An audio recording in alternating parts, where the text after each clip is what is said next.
Hello and welcome to this episode of the Consonant Clusters series. Today we're looking at the final cluster, n's. So first off, let's think about how to make this cluster, and then we're going to think about why this is actually a really important cluster in English. So first off then we've got that n sound, and you can see from the picture that the tongue is kind of up behind the top teeth. The tongue is touching the top of it's kind of the top of the teeth and then where it joins onto the gum, and your tongue's pressing on there to block the sound from coming out of the front of your mouth, because we want this sound to happen up in the nose. And then we glide smoothly to a z, z, and to make that sound you've got to move the tongue away a little bit and allow some vibration. So the cluster itself should sound like n's. Repeat after me, n's. Okay, so that's how we make the cluster. Hopefully, as we look at the word lists, you'll start to see why this is an important cluster in English. But let's get stuck in with some practice, and hopefully that will just naturally evolve. So we've got a list of example words with this n's, and I just want you to repeat them after me nice and loud. Lens, pans, runs, turns, gains. So hopefully you've got that n's nice and clear. We will have some more practice, so if you haven't, don't worry.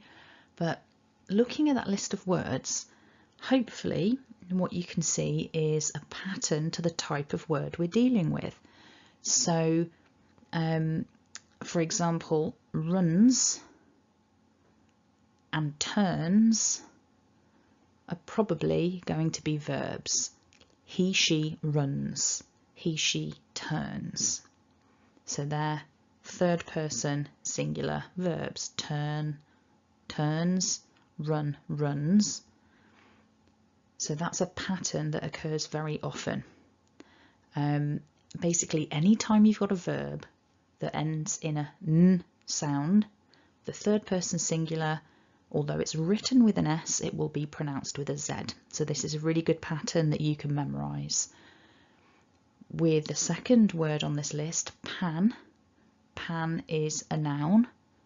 That noun ends in a n, and therefore the plural, although it looks like an S, is a Z sound. Pan, pans. So again, that's a pattern that you can learn. I've already made videos about the way that we pluralise nouns and the way that we do third person singular verbs. I will put links to those in the notes below, because basically English pronunciation can be a little bit frustrating sometimes because it's just so random. However, in this instance, these are nice solid rules that you can memorise.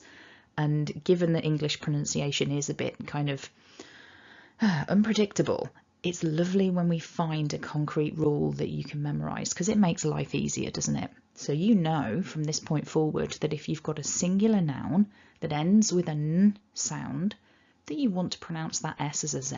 That's a rule that you can remember and take forward with you. So let's have a little bit more practice to really get down this n's. So we've got another list of example words. Repeat after me. Organs, greens, remains, prisons, coupons. And the final set for practice then, to really polish your pronunciation: specimens, campaigns, fountains, mountains, windscreens. Fantastic. So you've kind of got three things, hopefully, from this video. First off is the pronunciation of uns, but you've got those two takeaway points about your plural nouns and your third person singular verbs.